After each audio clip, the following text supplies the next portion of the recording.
이게 소리가 합성이 되질 않아가지고 기가 생기질 않아. 흥이 나질 않아요. 근데 같이 하니까 참 좋습니다. 근데 예전에는 그래도 사람들이 많이 기도를 하니까 이렇게 여러 사람들이 같이 해서 흥이 나는 때가 많이 있었는데, 요즘에는 여러분들이 절에 가서 기도를 하더라도 스님 몸자 그리고 신도들 2-3명 이래밖에 없잖아요. 그래서 기도가 예전보다는 재미가 없어. 그래도 불교대학에 와가지고 도반들하고 같이 하니까 이런 시간이 굉장히 크게 정화되는 시간이라 할 수 있어요. 저는 오늘 아침에 산에 가면서 이런 상상을 했어요.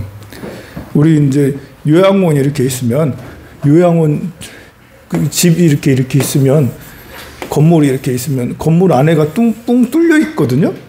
중정을 안에다 둬요. 안에가 한 3평, 5평 정도? 7, 8평 정도 뚱 뚫려 옥상까지 쭉 올라가거든요. 위에 햇빛이 들어올 정도로. 여기에 이제 석불을 모셔놓고 뒤에는 이제 이렇게 물이 쭉 떨어지고 그 폭포라고 하죠. 시멘트에 이제 물이 쭉 소리가 잠깐 나면서 등등의 그런 게 있어요. 그래가지고 이제 석불을 모셔놓고 이 앞에서 이 시간에 기도를 다란이를 다 같이 하고, 그리고 각 방마다 한 90명에서 100명 정도 입원을 하게 되실 거거든요. 그러면 이제 스피커 시설을 다 해가지고 사실 이 시간에 제가 가서 다란이 기도 열심히 하고, 또 남무아미타불 같이 연불 하고, 그럼 각 방마다 다 이제 그 스피커 시설이 다 돼 있을 거 아니에요. 그러면 이제 누워 계시든 앉아 계시든 어르신들이 이제 나모라다나다라야야 같이 하고, 남무아미타불 남무아 같이 하고, 또 간호사도 있을 거 아니야. 간호사도 있고 요양보호사가 진짜 많을 건데 190명 정도 하면 요양보호사가 40-50명 정도 돼요. 물론 이제 교대 근무하기 때문에 10몇 명씩 있겠지만, 그래 이제 20몇 명씩 이렇게 그 간호사들도 그 시간에 같이 할지 모르겠지만 혼자 상상하는 거야 이제. 어르신 있고 보호사들도 앉아가지고 같이 나무라다나다라 이렇게 하고, 그래서 나무한비탑을 하고, 그러면 매일같이 이렇게 하면 처음에는 잘 안 맞겠지만 한 달이 되고 2달이 되고 몇 개월이 지나고 나면 지금처럼 이렇게 다들 각 방마다 이제 4인실이 제일 많을 거거든요. 각 방마다 이제 소리 내서 이렇게 하고, 소리를 잘 못 내면 이렇게 그렇고, 그러면 어르신들도 신경 정신적으로 굉장히 안정이 되잖아요. 특히 치매 병동에 있는 분들은 참 이런 걸 안 할 수도 있겠지만, 만약에 분위기가 이렇게 이런 걸 하게 되면 치매 병동에 계신 분들은 제일 힘들잖아요. 언제 발작이 일어날지 모르잖아. 근데 분위기가 기도하는 분위기고 그러면 그 마음이 좀 많이 위로가 되고 좋아지지 않겠나? 그런 생각도. 그렇게 생각하니까 너무 행복한 거예요. 너무 그렇게 하면 너무 행복할 것 같다 이러면서 그런 행복한 상상을 해봤습니다. 자, 광호스님 책 131페이지 펴세요. 좋은 말씀이 참 많은데요. 제 3장 3번째 장인데요. 기도의 이유. 못한 거는 여러분들이 집에서 읽어보시고, 다 읽었어도 또 한번, 저는 뭐 여러 번 읽어봐도 또 읽어도 강의하면서 다시 읽어봐도 내용이 좋더라고요. 131페이지. 인생의 장애물을 극복하는 가장 좋은 방법은 뭘까? 누군가 달라이라마 존자께 이렇게 물었답니다. 인간은 왜 사는 것인가요? 했더니 스님께서는, 존자께서는 업 때문에 삽니다. 우리는 왜 살까? 왜 살까에 대한 질문에 대한 여러분들의 답이 바로바로 준비되어 있으면 좋아요. 저는 여러분들이 저한테 물어보면 스님 왜 살아요? 라면 저는 준비되어 있어요. 바로바로 있어요. 여러분들은 왜 살아요? 라면 하면 모르겠는데요? 뭐 좀 그렇지 않아요? 이 답변이 이렇게 여기에 대한 어떤 고찰이 별로 없잖아요. 그냥 잘 모르겠어요. 이런 거잖아요. 뭐지? 나는 왜 살까? 불교에서 왜 살까? 이렇게 여러 가지 답변이 있을 수 있어요. 달라이라마 존자께서는 업 때문에 살아요. 이 생명이라는 게, 존재라는 게, 존재하다라는 게 이제 살아간다라는 거잖아요. 생명이라는 거죠. 존재하다. 왜 존재할까? 빅뱅으로 인해서 우주가 빅뱅으로 인해서 뭐 이렇게 계속 펼쳐지다가 생명이 생겨나게 되는 거고 광물질만 있다가 광물질 뭐 이렇게 82가지 원소들 있잖아요. 이 원소들만 있다가 거기에서 어떤 존재가 생명이라는 식이 있는 움직여지는 이런 것들이 생겨나게 되는 거잖아요. 그리고 그러다가 이제 사람까지도 계속 진화하다 보니까 사람까지도 생겨났어. 그래서 업 때문이라고 하는 거예요. 그래서 이걸 보고 업이라는 거예요. 공에서 아무것도 없는 거에서 빅뱅이 생겼고 여러 가지 광물질 속에서 신기하게 어떤 조건에 의해서 온도나 아니면 햇빛이나 뭐 등등의 이런 조건에 의해서 생명이 생겼다고. 그리고 그 생명이 생긴 분화돼 가서 쫙 발전하는 과정 중에 우리도 그 안에 있는 거예요. 그래서 이것이 업이다. 업이라는 것이 이런 것을 말하는 거예요. 업장이 두텁다라 할 때는 이제 나쁜 업이 많아서 업장이 두텁다라는 거고, 그러면 이것은 굉장히 드라이하게 업 때문이라는 건 굉장히 드라이하지만 저는 저 나름대로 왜 살아요? 스님 왜 살아요? 라는 것은 저는 업장이 업의 장애가 소멸돼서 어떻게 되냐? 깨달음을 이루기 위해서 살아요. 우리가 살아가는 모든 경험들은 우리가 경험하며 살아가고 있잖아. 살아가는 모든 경험들은 업장 소멸의 과정이라고 저는 나름 이제 이 생에 대한 삶에 대한 의미가 있어. 왜 사냐? 나는 업장 소멸하면서 깨달음을 이루기 위해서 육도 윤회를 벗어나기 위해서 살아가는 거지. 사람이라는 건 특히나 더 이 경험을 중시 여겨요.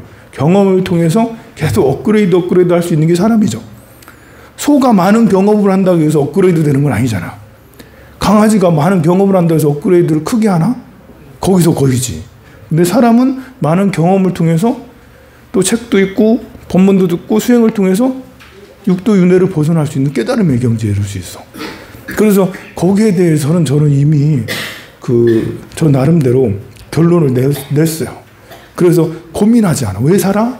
바로바로 답이 나오고 바로바로 행동으로 이어져요. 여러분들도 부처님 공부를 통해서 삶을 너무 혼란스럽게 살 필요 없어요. 방황하면서 살 필요 없다고. 그냥 그때 답이 거의 다 정해져 있을 수 있어요. 그러면 계속 볼까요? 우리는 현생에 태어날 때 각자 과거 전생의 업을 짊어지고 왔어요. 그러니 우리는 업 때문에 살아가는 것이고 업을 잘 닦는 것이 지금 우리에게 주어진 숙명 과제라고 할 수 있습니다. 중생은 끝없는 과거 생부터 몸과 말, 생각으로 업을 지며 살아가고 있죠. 신구의 삼업이라고 그러죠. 몸과 말과 생각으로 업을 지어요. 업을 짓는데 세 가지로 생각과 말과 행동으로 그렇게 짓고 있죠. 여기에 좋은 의도로 지은 업을 선업이라고 하고, 그래서 복을 받게 되는데요. 반대로 나쁜 의도로 지은 업을 악업이라고 그렇게 합니다. 그래서 악업은 박복함을 불러오죠. 선업은 우리가 행복하게 살아가는 것을 돕지만 악업은 우리가 행복하게 살아가는 것을 방해합니다. 우리는 이기적으로 살아도 사실 상관없어요. 여러분들 이기적으로 내 마음대로 살아도 상관없어. 그런데 이기적으로 내 마음대로 살다 보면 관계가 어그러져서 불행해지기가 쉬워요.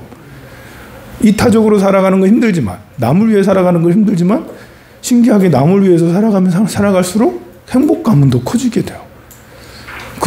그래서 이제 이렇게 나를 희생하고 남을 돕고 그렇게 하라는 것도 그래서 그런 거죠. 선업이라는 건 그렇게 나를 희생해서라도 남을 돕는 거잖아요. 그럼 우리는 행복한 삶을 살기 위해 어떻게 해야 될까요? 그래서 업장 소멸을 해야 된다. 그래서 불교에는 기도를 통해서 업장이 소멸된다. 우리는 전생으로부터 현생까지 지은 업이 있는데 이 현생에 업이 계속 펼쳐지는데 이게 이제 그 원결 은원 관계가, 은혜와 원수 관계가 계속 이어지면서 현생에 계속 이어지고 있잖아요. 근데 이제 이렇게 우리가 과거에 이 은혜는 청산할 필요가 없지만 원결은 청산을 해야지 행복할 거 아니에요. 그 방법이 뭘까? 방법은 선행을 계속 해야 되는 건데 선행을 계속 한다라는 게 쉬운 게 아니에요. 여러분들이 일상생활 속에서 선행을 하루 중에 몇 번이나 할 수 있을까? 선행을. 그래 내가 봉사를 일주일에 한 번씩 다니면 그 선행하는 거지. 근데 매일 다니긴 또 어렵잖아요. 그 봉사도 뭐 자주 여러분들 평생에 봉사를 얼마나 할까? 그냥 요즘에는 이제 절에 왔으니까 절에 좀 봉사 다행이지. 그 전에는 봉사 20, 30대는 봉사할 생각도 하기가 어려워요. 그래서 이 선행을 한다라는 건 쉬운 게 아니죠. 그런데 절에 오니까 기도라는 게 있어. 기도라는 게.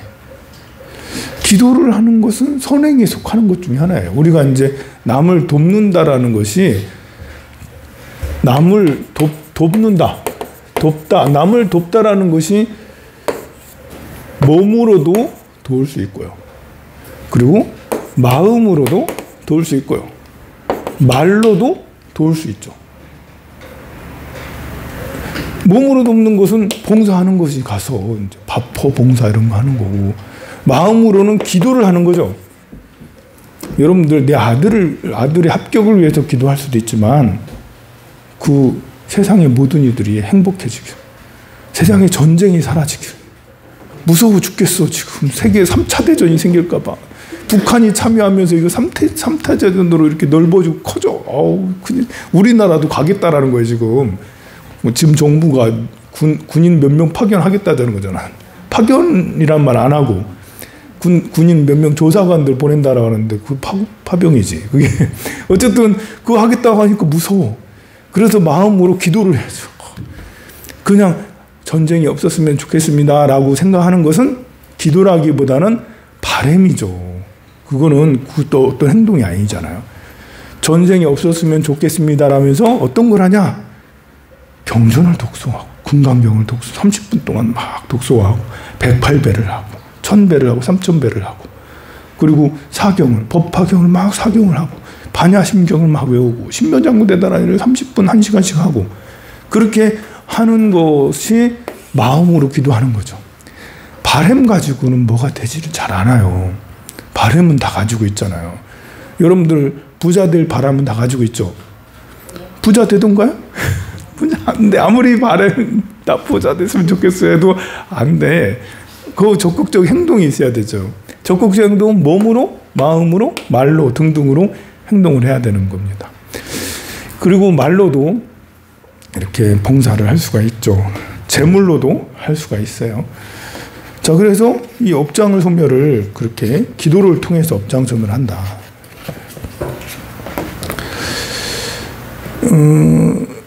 전생에 복을 많이 지어서 불법과 인연 있는 분들은 이런 얘기를 들으면 의심을 하지 않아요.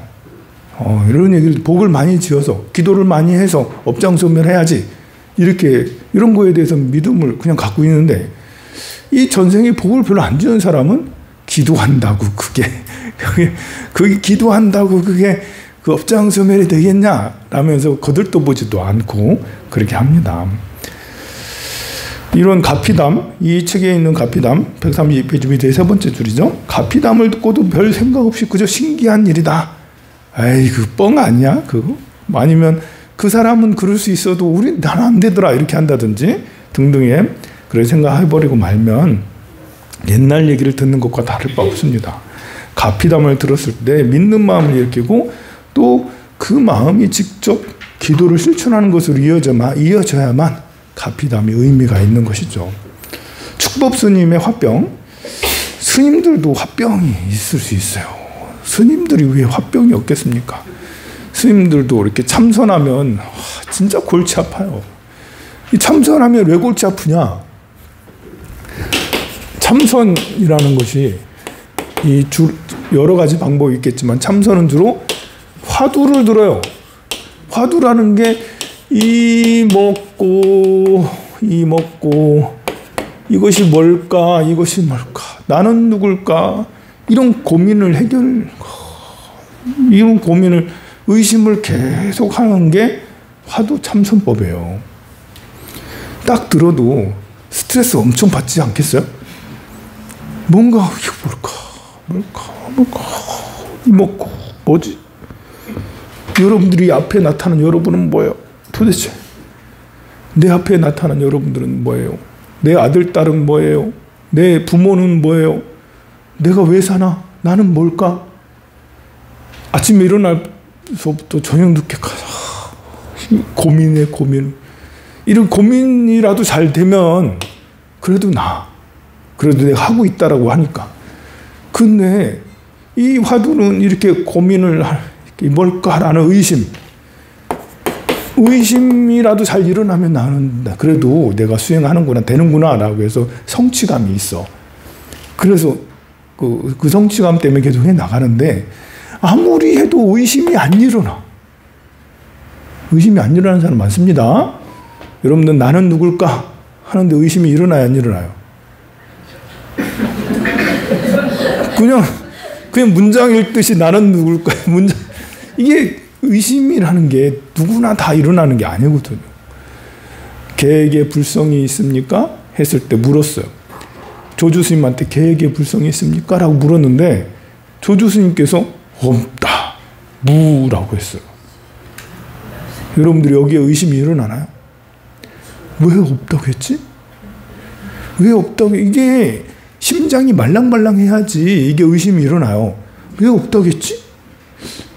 도대체 조주스님, 부처님은 있다고 했는데 도대체 왜 조주스님 없다고 하는 거야? 미치겠네. 이제 미치겠네. 이게 돼야 되거든요. 그런데 의심이 안 일어나. 큰 스님은 나한테 화두하라고 무자 화두를 줬는데 그 달마가 동쪽에서 온 뜻이 무엇입니까? 라고 물었어요. 그건 뭐겠어요? 진리가 뭐예요? 라는 이거는 질문이거든요. 달마가 동쪽에서 이렇게 온 뜻이 뭐예요? 라고 물었더니 그 스님께서 하시는 말씀이 뜰 앞에 잣나무니라. 뜰 앞에 잣나무니라. 뜬금없는 소리? 진리가 뭡니까? 라고 물었더니 뜰 앞에 잣나무니라. 의심이 일어나요? 안 일어나죠? 업장이 두터워서 그래. 업장이 이게 의심이 일어나야 되는데 의심이 일어나면 그래도 성취감 내가 되네? 하면서 수행이 돼요. 근데 의심이 안 일어나면 뜰 앞에 잣나무, 뜰 앞에 잣나무, 뜰 앞에 잣나무 계속 이제 의심을 이어가야 되는데 자꾸 염불하듯이 왜 안 되지? 왜 안 되지? 이렇게 스트레스가 계속 쌓이는 거예요. 또 이렇게 그게 쭉 이제 아침에 딱 일어나서 쫙 가야 되는데 또 예쁜 여자 나타나면 이렇게 이게 생각이 다른 데가 있어. 예쁘시구나 이러면서 또 누가 나를 괴롭히면 자꾸 그게 화두를 해야 되는데 괴롭힘을 당하는 이런 것 때문에 신경 쓰이는 것들 있잖아요. 재물에 신경 쓰이고 이성에 신경 쓰이고 몸이 어디 아픈 곳에 신경 쓰이고 등등의 우리가 얼마나 복잡합니까? 살아다 스님들도 마찬가지예요. 스님들도 여러 사람하고 살기 때문에 스트레스가 엄청나요. 그래서 화병이 나는 거예요. 화병. 공부도 안 되지. 세상에 번뇌는 참 계속 일어나지. 그 화병이 스님도 화병이 났습니다. 축법스님이라는 스님께서 자 그래서 큰 병에 걸리는 이유 133페이지 중간쯤에 첫째는 이번 생에 건강관리를 잘못해서 큰 병에 걸린다.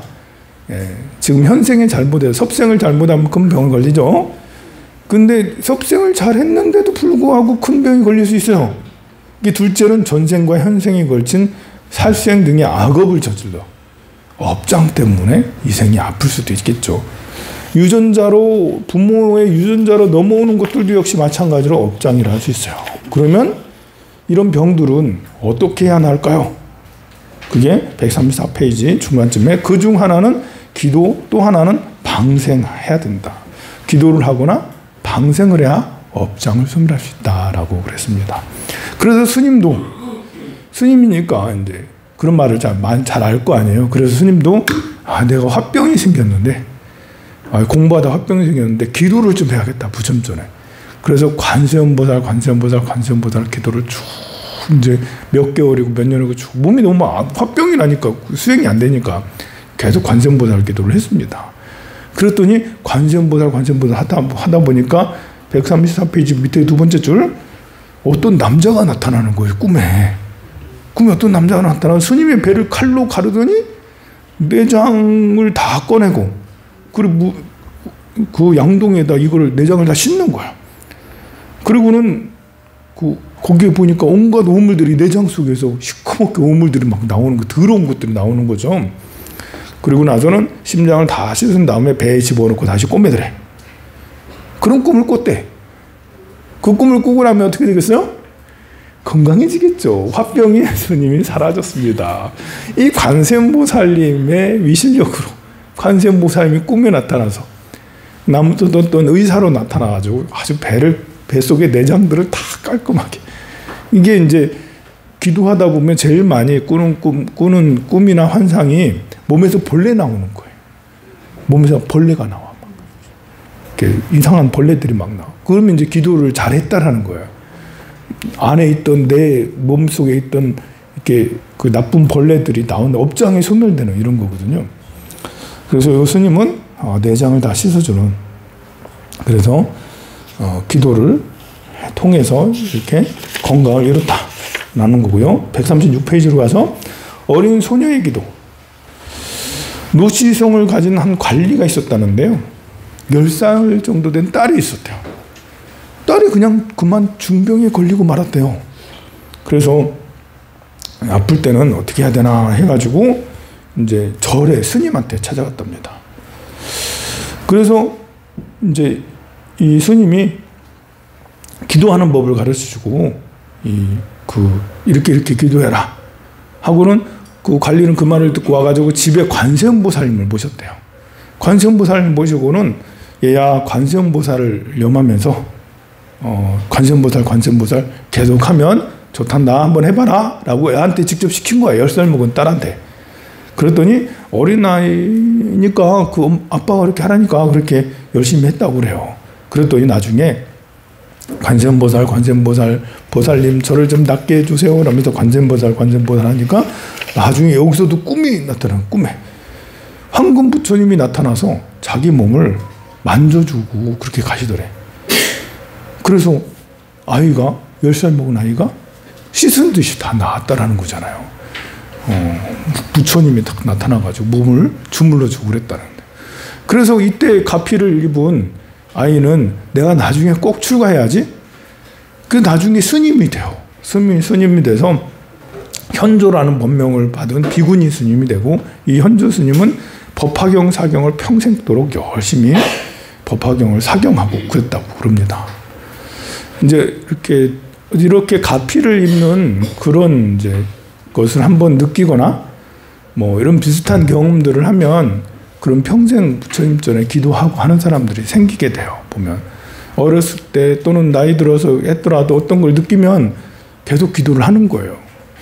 꼭 이런 신비한 경험이 아니더라도 이게 기도를 쭉 하다 보면 뭔가 있는 건 느껴져. 뭔가 있구나 이러면서. 그래서 계속 지속적으로 기도를 하게 되죠. 그러면 이제 돌아가실 때까지. 지금 사람들은 연부를 잘 안 하는데 이제 나이가 80, 90 넘은 이런 어르신들 중에 이미 이제 돌아가신 분들 중에 많은 분들은 나이가 80이 넘어도 90이 넘어도 염주를 늘 들고 다니면서 관세음보살 나무아미타불 돌아가시기 전까지도 그렇게 하다가 돌아가신 분이 참 많아요. 기도를 하고 그러면 이렇게 돌아가실 때 고통이 별로 덜해요. 빨리 조금 아프고 빨리 돌아가시게 돼요. 근데 기도를 왜 그러냐면 기도를 계속 하다 보면 생에 대한 집착이 많이 떨어지거든요. 생에 대한 집착이 마지막 목숨줄을 붙들어 놓는 굉장히 중요한 그 밧줄이 돼요. 이 집착이 별로 없으면 조금 아프다가 그냥 갈 때 되면 가게 되는데, 그렇지 않으면 자꾸 이제 계속해서 또 살고 그래서 의술로 계속 살려주잖아요. 보면 산소 꽂고 계속 그러고 있잖아요. 그래서 그 다음에 불단에서 일어난 부처님 138-9페이지로 갈까요? 아주 오래전 몇십 년 전에 지금의 미아동에 사는 한 보살님이 직접 겪은 이야기를 합니다. 참 집이 부잣집이고 부잣집에 시집도 갔어. 남 부러울 게 없는 사람이었는데 갑자기 입안이 헐더래요. 그래서 입병이 생겼어. 계속 헐면서 점점 입에 뭘 먹을 수 없을 지경에까지 막 이러는 거예요. 아무것도 넘어가지 않는 그런 상태. 그런 걸 이제 우리는 아기라고 그러죠. 아기로 태어나면 입에 그 뭘 넣어도 소화가 되지 않고 들어가지도 않고 그래요. 근데 이제 이와 비슷한 병이 실제로 있어. 그게 바로 쇼그렌 증후군이죠. 자가면역 증상 중에 하나예요. 면역력이 오버해가지고 이래 이제 그 입안에 침샘이 이제 닫혀져 버리는 거야. 입안에 침샘이 림프관 이런 것들이 제대로 이제 작용을 안 보대가 돼가지고 너무 이렇게 자가 면역이 너무 과하게 되면 그런 증상이 생겨요. 그래서 침이 안 나오면 어떻게 되겠어요? 상상을 해봐요. 여러분들 침샘에 침이 안 나와. 하나도 안 나와. 한 방울도 안 나와. 입안이 마르고 갈라지고 정말 너무너무 아픈 거예요. 입안이. 얼마나 힘들겠어요. 그리고 쇼그렌 증후군에 걸리는 사람들이 종종 있어요. 보면 여기는 없죠. 네, 잘 모를 때는 이게 뭔지 모르면 내가 이런 걸 겪고 있는데 이거 모르는 사람들은 아프고 힘들기만 해. 근데 이제 병원에 가서 쇼그렌 증후군이라고 판정을 받고는 거기에 해당되는 약이나 거기에 해당되는 뭔가 처방을 좀 하면서 그래도 좀 나아요. 근데 못 모르고 계속 내가 무슨 어병이 걸렸나? 입안 계속 마르고 막 너무 입안이 아프고 이런 거지. 여기 나온 것처럼. 이제 그렇게 해가지고 저를 찾아가 기도를 올렸습니다. 그래서 부처님, 제가 전생에 지은 악업을 참회합니다. 제 입안의 병을 낫게 해주세요. 라고 빌면서 계속 기도를 했다라고 그러죠. 그걸 하루 이틀 하지 않고 몇 달, 몇 년을 계속 한 거예요. 우리가 이제 3일 기도하면, 일주일 기도하면 다 낫지 않을까? 이런 게 아니라니까요. 몇 개월 하고, 몇 달 하고, 1년, 2년 계속 해야지 되는 거예요.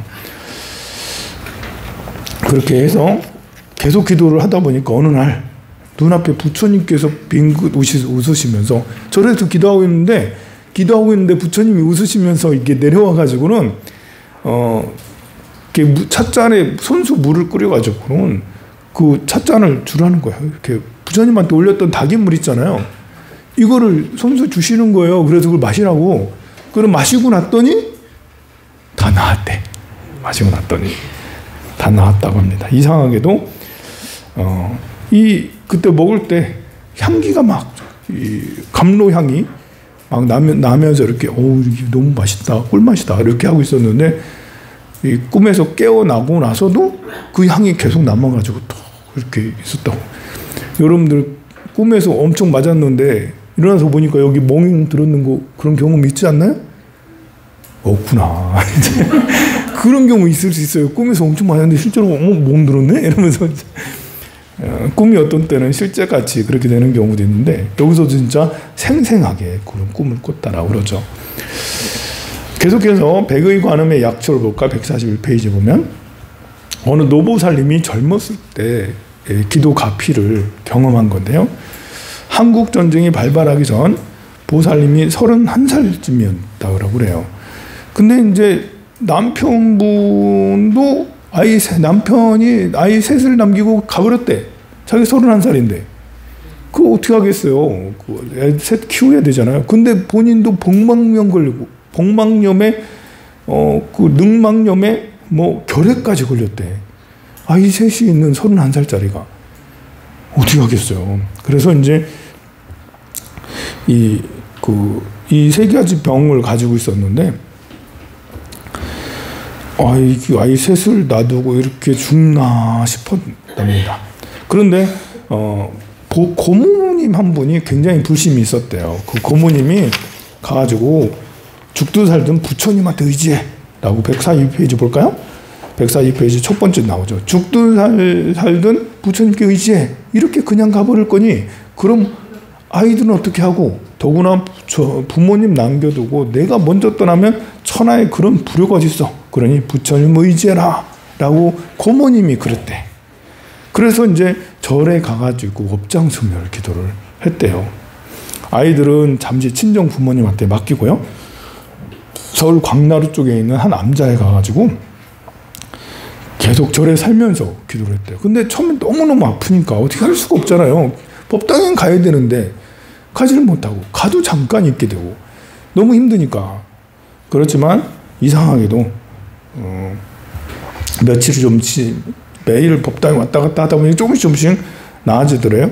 그렇게 한 달 반 정도를 계속 하다 보니까 조금 이제는 기도를 할 수가 있게 정신을 좀 차렸다 합니다. 계속 기도를 맨날 밀지도 하다 보니까 어느 날 밤 보살님이 꿈을 꾸셨대요.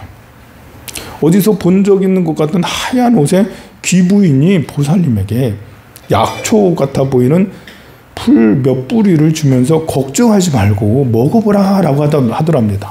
그래서 먹었거든요. 그래서 꿈을 깬 보살님은 그때부터 몸이 통증이 막 줄고 움직일 수 있겠더라는 거예요. 그리고 점점 좋아져서 괜찮아서 아이들을 잘 키우고 그랬다고 그래요. 그러니까 이렇게 이날부터는 그때부터는 이 경험으로 보살님이 평생 절에 다니면서 기도를 할 수 있는 그런 원동력이 됐다라고 그러죠. 우리가 이렇게 이런 일들은 누구나 다 경험하지는 않아요.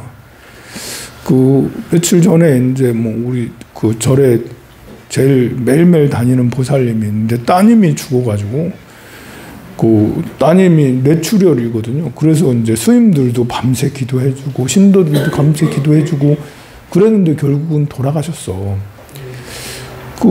그러니까 기도한다고 해가지고 다 영험을 이루고 다 그러는 건 아니에요. 심지어 이번에 신문사에 갔거든요.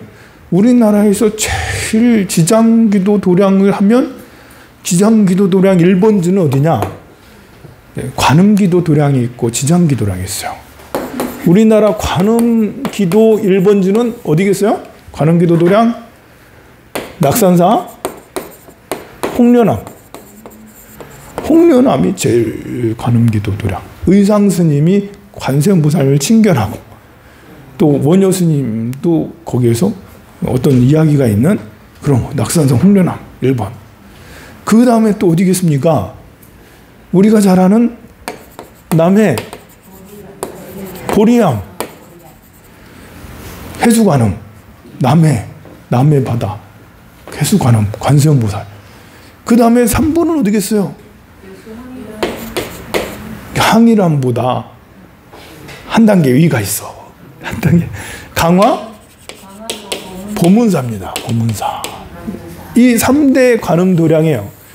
여기에 이 도량이 빠지면 3대 관음도량 안 돼 하는 데가 바로 이제 여수 향일암이죠. 향일암을 왜 3대 관음도량이라 안 하냐라고 할 만큼 향일암을 빼놓고는 말할 수 없다. 이렇게 해서 3대 관음도량이라고 하지만 이렇게 4대 관음도량이라 할 수가 있겠죠. 우리나라의 가장 관세음보살님은 바닷가에 절벽 기슭에 굴 속에 저게 관음도거든요. 관음도 바다. 대나무 딱 옆에 있고 대나무 두 그루 딱 있잖아. 그리고 저 위에 새가 파란 새가 또 있어. 그 앞에 용왕하고 남순동자가 앞에서 받들고 돈문을 들는 이게 이제 수월 관음. 또 관세음보살님은 저 옆에 이렇게 정병을 가지고 있어요. 그리고는 저렇게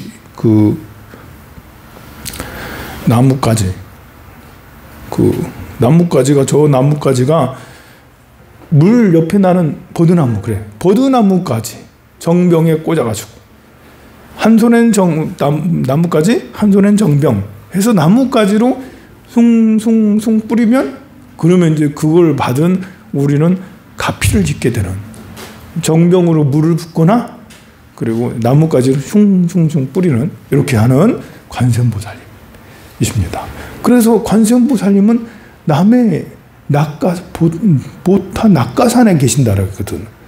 보타 낙가산에 관세음보살님이 계신데 바닷가 옆 보타 낙가산에. 그래서 달라이라마가 있는 궁전을 포탈라궁이라고 그래요. 포탈라군. 이 라싸에 가면 포탈라군이 있거든. 라싸에.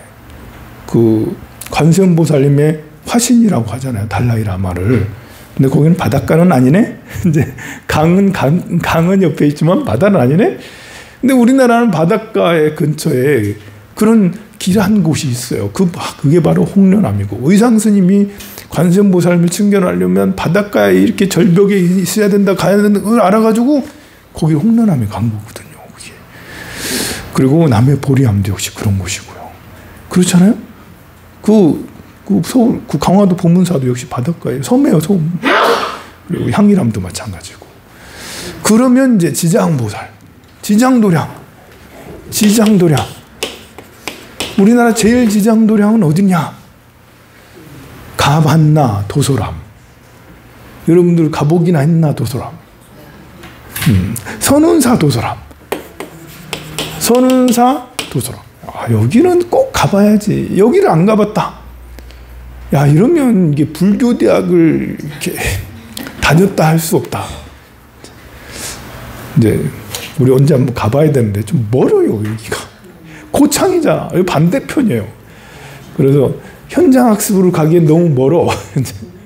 고창의 선운사, 도소람, 참당암. 여기는 그냥 산 전체가, 선운사 뒷산 전체가 그냥 그 지정도량이라니까. 이 선운사 꼭 그 뒤로 한참 올라가면 도소람이라고 산 밑에 바로 있어요. 거기 지장보살님이, 상지장보살님 있고, 선운사 뒤에 암자 좀 한참 올라가면 암자에 또 참당암이라고 또 있어. 거기에 이제 지장보살님이, 거기도 지장도량. 선운사 큰절도 지장보살, 영험에 그 세 군데 다 지장보살이 있어요. 선운사에 있는 지장보살님은 일본인들이 탐을 내가지고 일본에 가져가가지고 갔는데 거기 가서 영험을 또 펼치셨어. 거기서 사람이 몇 사람 죽었어. 그래가지고 이제 다시 또 무서워가지고 일본인들이 도로 좀 가져가라. 그래가지고 이제 선운사 선생님들이 찾아온 대단한 이제 지장보살님이죠. 그래서 우리나라 제일 지장도량이면 선운사와 도소람, 참당암 이렇게 될 수 있고요. 그 다음에 이제 심원사. 지장도량 하면 심원사. 철원의 심원사. 본래 심원사 그 전설이 있어요. 아주 신라시대 때 그 나무꾼이 아니라 사냥꾼이 활을 쫙 쏴가지고 쫙 쏴도 멧돼지, 황금 멧돼지를 딱 맞췄거든요. 너무 명사수였어. 그래서 황금 멧돼지 탁 급소를 맞췄는데 뭐 황금 멧돼지가 막 뛰어가는 거예요. 가서 이렇게 따라갔지. 그 나중에 따라가다 보니까 황금 멧돼지가 저기 쓰러졌는데 가서 보니까 개울이라고. 그래서 오늘 수입 잡았네 해서 가서 딱 보니까 황금 멧돼지는 없고 지장보살, 돌로 된 지장보살이 물속에 잠겨있고 화살 맞고 있는 거예요. 큰일 났다. 나는 분명히 멧돼지를 샀는데 지장보살님이, 석불로 된 지장보살님이 누워가지고 활 맞아 있으니까 그 앞에 싹싹 빌면서 보살님 죄송합니다 라면서 정말 싹싹 빌면서 기도를 하고 한참 기도를 하면서 어떻게 할 수가 없으니까 만약에 부처님께서 이렇게 다음 날, 지금 어두워서 하니까 다음 날 이렇게 제가 어떻게 할 테니까 만약에 그 영업을 보이시면 제가 출가해서 부처님 법당을 지어드릴게요. 그렇게 서원을 세웠어요. 그리고 나서는 이제 그 다음 날 왔더니 신기하게 물속에서 나와 앉아 계신 거예요. 그래가지고 그 머리 깎고는 출가해서 스님 됐어요. 그런데 이게 그 앞에 전설이, 그게 사냥꾼이 멧돼지를 그냥 쏜 게 아니에요. 너무나도 놀라운 전설이 있어. 이 배나무, 큰 배나무에 까마귀가 앉아있다가 그 밑에 또아리를 틀고 있는 독사가 있었단 말이에요. 까마귀가 날았는데 배가 떨어졌어. 까마귀 날자 배 떨어지다. 아니 떨어졌는데 이 뱀의 머리에 맞은 거예요.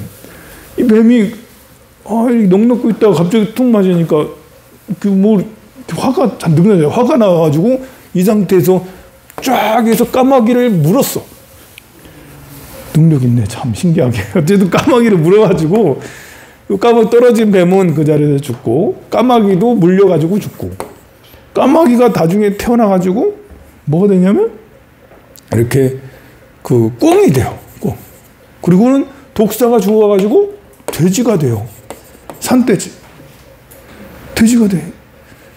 어느 날 돼지가 먹을 걸 찾다가 꿩이 있는 걸 봤어요. 저놈이 날 죽였지. 이러면서 이제 저놈이 날 죽였지 가지고 그냥 죽였지라고 생각했겠습니까? 그냥 미운 거야. 꿩이 여기에서 이 알을 품고 막 있었거든요. 저 알을 품고 이렇게. 그걸 발견하고는 돼지가 여기서 돌을 크게 해가지고 꿩을 죽게 만들었어요.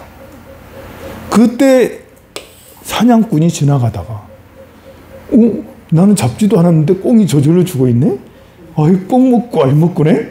꿩 먹고 알 먹고 너무 좋다 해가지고 이 꿩을 갖고 와가지고 집에서 정말 자기 보살님하고 부인하고 정말 맛있게 삶아 먹었어요. 알도 조금 같이 깨먹고 이렇게 해가지고 프라이 해먹고 해가지고 정말 맛있게 먹었습니다. 근데 신기하게 그때부터 산기가 느껴지는 거예요. 아이를 갖게 된 거야. 그때 아이를 가졌어요. 그래서 10달 후에 사내 아이가 태어났습니다. 이 사내 아이가 자라면서 특출난 사냥 재질이 있는 거예요. 그래서 자기가 평생 동안 이렇게 사냥의 이런 기술들을 아들에게 다 전수를 해줬어요. 근데 이 아들은 신기하게 멧돼지만 보면 눈이 멀게 가지고 멧돼지만 보면 그냥 무조건 가서 막 그래 막 멧돼지만 뭐 보면 진짜 미치는 거예요. 그래서 그 산 일대 멧돼지를 거의 전멸시켰어요. 그 강원도 산에. 그러다가 이제 황금 멧돼지를 보게 된 거예요. 그걸 쏴서 가서 봤더니 지장보살이었다라는 거예요. 이 참 보면 이 염력이라는 게 이 나무에도 까마귀가 무슨 뜻이 있었겠습니까? 그냥 날았을 뿐이야 본인은. 이 뱀이 오해해가지고 저 독사가 오해해서 저놈이 날 죽였다 해가지고 그 다음에 원결이 그 다음 생의 원결이 계속 이어질 거를 지장보살님이 나타나셔서 원결을 끊게 하고 그리고 스님은 출가하라고 그렇게 해서 심원사가 생겼다라고 그러죠. 이렇게 생긴 심원사가 이제 여러 번에 1000년, 1500년 동안 계속 이렇게 그 훌륭한 절로 계속 있었던 게 아니에요. 전란이 있을 때마다 계속 불탔어요. 태조 이성계 그 조선시대 이제 그러니까 개막이 되자마자 불나고 또 나중에 임진왜란 때 또 불나고 또 을미을병 때 있잖아요. 을사조약 다음에 을사병후 정미년 정미을병 때죠. 군대가 해산될 때가 있었어요. 일본인들이 우리나라 군대를 해산시켰어. 그리고 경술련의 경술국지에서 아예 주권까지 완전히 없앤 거죠. 그때 해산된 군대들이 이렇게 전국에 의병을 일으켰거든요. 이분들이 이렇게 절에 가서 또 의병을 일으켰어. 갈 데가 어딨어. 산중에서 그 게릴라전을 해야 되니까. 그래서 그때 전국에 불탄 절이 많아요. 그 중에 또 여기 심원사도 불탔어요. 또 한국전쟁에 또 불탔어. 그러면 이제 이 절은 없어지면 또 절을 지어야 되잖아요. 절을 짓는 스님을 화주승이라고 그래요. 화주승. 화주를 해야죠. 화주를. 어디서 돈을 마련해야 될 거 아니에요. 화주를. 해가지고 근데 조선시대 때 참 다 가난할 거 아닙니까? 얼마나 다 가난해요. 어떻게 돈을 모아? 신기하게도 이렇게 숭유억불 정책 이래가지고 불교가 많이 탄압됐음에도 불구하고 조선 후기에 절을 전국에 정말 많이 세웠어요. 우리가 이제 그 전통사찰, 통도사고, 해인사고, 송광사고, 송광사는 아니다. 전국에 많은 전통사찰 보면 오래된 건물들이 있어요. 보물로 지정된 그 건물들이 있는데 그게 다 조선 후기 때 지은 거예요. 통도사 가보세요. 대웅전, 뭐 관음전, 뭐 미륵전 등등의 정각들이 엄청 크잖아요. 기둥도 크고. 그거 다 조선시대 때, 조선 후기에 지은 거거든요. 좀 놀랍지 않아요? 신기해, 보면. 그렇게 불교가 탄압받았어도 그래도 불제자들이 십시일반 돈을 모아서 지었던 거예요. 그래서 스님이 이제 그 철원의 가난한 마을에 이걸 불사를 해야 되는데 100일 기도를 했어요. 기도를 했더니 지장보살님이 딱 나타나서 내일 처음 만나는 사람에게 그 화주를, 보시를 부탁해라. 라는 그런 신비한 꿈을 꿨어. 이 꿈을 꾸면 얼마나 기분이 좋겠어요. 드디어 나도 불사를 할 수 있네. 화주승이 얼마나 기분이 좋았습니까? 아침에 해서 룰루랄라 하고 배낭 메고 걸망 메고 내려가는데 사냥꾼이 아니라 나무꾼. 나무꾼을 만난 거예요. 처음 만나는 사람한테 보시를 하라고 하라고 그랬는데 나무꾼. 이 나무꾼은 머슴이에요, 머슴. 저 밑에 부잣집 머슴이라고. 참 난감하죠. 어떻게 하겠어요. 그래도 꿈이니까. 그래도 지장보살님이 계시를 줬으니까 말을 했습니다. 이 나무꾼이 노총각이었거든요. 이 머슴이 듣고는 그 말씀을 듣고는 고민 한 5분 정도 고민하더니 스님 할 수 없습니다. 이게 제가 15살에 저 부잣집에 머슴살을 해서 30년 동안 했는데 이걸 돈 모아가지고 장가 들려고 했거든요. 근데 여자들이 나한테 안 와요. 아무도 안 와요. 야, 이거 내가 아무래도 장가들 인연이 아닌 것 같습니다. 그냥 스님 다 하세요. 그래서 있는 전 재산을 스님한테 다 갖다 드렸어요. 그럼 엄청 큰 복을 지은 거잖아요. 근데 그 다음날부터 이 머슴이 시름시름 앓다가 며칠이 지나고 나서는 안전뱅이가 됐어요. 못 걷게 됐어. 걸음을 걸을 수가 없어. 안전뱅이가 됐어요. 그럼 어떻게 되겠습니까? 그 마을에 소문이 흉흉한 소문이 났어요. 스님이 그 머슴을 꼬드겨가지고 이 돈을 갈취해가지고 머슴은 그 돈을 잃고 나서 몸져 눕더니 나중에 안전뱅이가 있다. 라면서 시몬사 스님에 대한 안 좋은 소문들이 쫙 난 거예요. 어떻게 하겠어, 그거를. 보시를 했는데 왜 안전뱅이가 됐지? 그 부잣집은 그 모습을 계속 데리고 있을 필요 없잖아요. 그래서 쫓아냈어. 쫓아내가지고. 갈 데 없는 모습을. 어떻게 하겠습니까? 시몬사 스님이 데리고 왔어. 데리고 와서 이렇게 간호해주면서 기도를 계속 들었어. 이 병 좀 낫게 해달라고. 그래서 몇 달 동안 계속 진심으로 정말 열정적으로 기도를 했는데 근데 눈까지 멀었어, 세상에. 눈까지 멀어. 아니, 보시를 많이 했는데 있는 돈 다 퍼줬는데 그래도 희망을 잃지 않고 스님이니까 배운 게 있으니까 계속 어떻게든지 아까 그 가피 계속 들었잖아요, 여러분들. 기도하면 다 낫는 거잖아, 지금. 그래서 열심히 기도를 했는데 그 몇 달을 하고 그래도 기도를 하니까 죽어버렸어. 진짜 열받는 거 아닙니까? 보시의 공덕이 무량하다라고 얼마나 그렇게 이야기를 많이 하고 스님들도 여러분들한테 보시 많이 하세요. 공덕을 많이 지으세요. 맨날 그렇지 않습니까? 근데 보시했는데 안전뱅이, 눈멀어, 죽어. 스님도 이제 면이 안 서고 스님도 화가 잔뜩 나가지고 장례를 치르고 나서는 부처님한테 가가지고 부처님 어떻게 그럴 수 있냐. 삿대질을 해가면서 어떻게 그럴 수 있냐라면서 그러다 보니 화가 더 나잖아요. 그래서 광에 가가지고 도끼를 갖고 와가지고 부처님 이마를 찍었어요. 그리고는 뒤도 안 돌아보고 그냥 절을 나가버렸어요. 스님이 이제 폐인이 돼가는 거지, 이제. 10년, 20년 동안 거렁뱅이처럼 비승비속으로 사람들한테 얻어먹고 그렇게 하고 다니다가 그래 다니면서 좀 이상한 얘기를 자꾸 들려요. 철원에 어떤 스님이 이 도끼로 부처님 이마를 하고 갔다. 그런데 도끼가 안 빠지더래.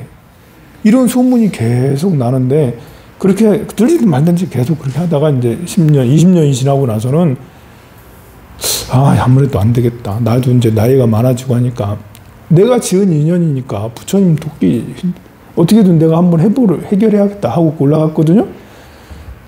이제 그 사이에 이제 그 고을 철원에 사또가 새로 부임했어요. 이 사또가 부임할 때마다 철원은 흉지가 돼버린 거예요. 철원의 중요한 사찰에 이마에 이렇게 부처님 돼 있으니까 사람들이 우리 철원은 이렇게 뭔가 안 되는 것 같다 라면서 굉장히 불길한 이런 걸로 계속 살아왔었어요. 근데 이 젊은 사또가 이번에 부임하고는 그런 이야기를 듣고는 내가 직접 가봐야겠다 해서 직접 시몬사에 갔거든요. 그리고는 내가 뽑아봐야지 하고 이렇게 하니까 아무도 뽑을 수가 없었는데 이게 고을 원년 그냥 슬쩍 되네? 또 뽑았어요. 그래서 또 뽑고 나서 보니까 날에 보면 화주, 시주, 상봉 이렇게 써져 있다라는 거예요. 뭐지? 화주, 시주, 상봉이네요? 했더니 그 앞에 마을 사람들도 다 같이 갔었거든요. 그리고 그때 마침 화주 스님도 그 자리에 있었어. 뽑는 순간에 화주, 시주, 상봉 하니까 이제 이 사또 원님이 전생의 생각들이 나는 거예요. 내가 환하게 나는 거예요. 내가 전생에 머슴이었는데 보시해가지고 이렇게 해가지고 내가 여기 그때 그 머슴이었네? 그리고 이제 그 화주 스님도 비슷하게 닮았거든, 머슴하고. 그래서 사또를 하면서 이제 막 울면서 이렇게 이야기를 하는 거예요. 그래가지고 이제 화주하고 시주랑 서로 상봉하게 된 거예요. 자, 우리가 여기에서 볼까요? 이 머슴은 머슴을 쓰면서 보시를 했어. 전 재산을 다 보시를 했어요. 또 스님은 정말 진심으로 저를 지려고 했어. 그랬더니 안전뱅이가 됐네? 그리고 나서는 봉사, 시각장애인 됐네? 이렇게 됐잖아요. 그래서 스님이 여기서 깨달았어. 이게 머슴으로 한 생, 안전뱅이로 한 생, 시각장애인으로 한 생, 봉사로 한 생을, 3생을 살 것을 이 보시 한 방으로 3생을 다 해결을 했다. 업장이 다 소멸됐다. 기도가 업장을 한 방에 다 소멸됐다. 그리고는 환생이 사또로 원님으로 오게 됐잖아요. 이거를 다 소멸해서 우리가 이제 삼생의 법칙이 있어요. 삼생의 법칙이 뭐냐? 내가 자주 얘기했어요, 여러분들한테. 삼생의 법칙 바로 이런 3생 동안은 성장하고 나면서 태어났더니 죽을 때가 더 좋아. 태어났더니 죽을 때가 좋아. 그리고 3번을 그렇게 하고 3생은 태어나서 뭐 너무 좋아. 그냥 죽을 때까지 재벌가에 태어나. 또 3생은 태어나는 것보다 죽을 때가 더 안 좋아. 집안 재산을 다 말아먹어. 어쨌든 태어날 때는 괜찮았는데 이만큼 더라고. 태어날 때는 괜찮았는데 이만큼 뭐 이래 되는 거예요. 또 3생은 완전히 바닥 3생을 겪게 된다. 여러분들이 여러 생윤회를 하면서 이것을 반복적으로 경험을 하게 돼요. 좋았다, 누렸다가, 나빴다가, 완전 바닥이었다가, 다시 또 점점 성장했다가. 그런데 여러분들은 지금 어디쯤인가요? 여긴가요? 여긴가요? 여긴가요? 여기는 아닌 것 같죠, 그죠? 여기는 아닌 것 같아요. 재벌 좀 돼야 되잖아요. 여기는 아닌 것 같아. 여긴가? 여긴가? 근데 이 머슴은 여기였던 거예요. 여기였던 거. 머슴으로 여기 시작했다가, 이제 그 다음에 안전뱅이 했다가, 그 다음에 눈봉사, 이렇게 살게 될 거를 다 한 방에 그냥 해결을 해서 여기에 사또 딱 서민집에 태어나서 장원급제 해가지고 그걸 원님으로 딱 부임하는 그런 이제 삶을 살게 된 거잖아요. 그래서 참 기도라는 것은, 업장소멸이라는 것은 알 수가 없어요. 업장소멸에서 낫기도 하지만, 업장소멸에서 그냥 죽기도 해. 그러잖아요. 그렇게 지장경에도 보면 이 바라문의 딸이 열심히 어머니를 위해서 기도했더니 어머니가 이제 머슴으로 태어났어. 머슴의 아들, 딸로 태어났어. 그리고 13살 후에 죽어. 그리고는 천상에 났다라 했거든요. 그리고 이제 또 보면 기도해가지고 오히려 이제 빨리 죽는 경우가 생겨요. 보면. 그런 것들도 이제 기도해서 해결되기도 하지만 기도해서 거기서 업이 그치고 업장이 소멸되고 다시 다음 생으로 그냥 쉽게 이제 또 갈 수 있는 그런 것도 있는 거죠. 그러니까 기도해서 이루어지지 않는다라고 해가지고 너무 스트레스 받을 필요 없다. 그냥 열심히 하다 보면 좋게 되든 나쁘게 되든 어쨌든 해결되고 하고 있는 거다라는 생각을 꼭 가지시기 바랍니다. 좀 쉬었다 하도록 하겠습니다.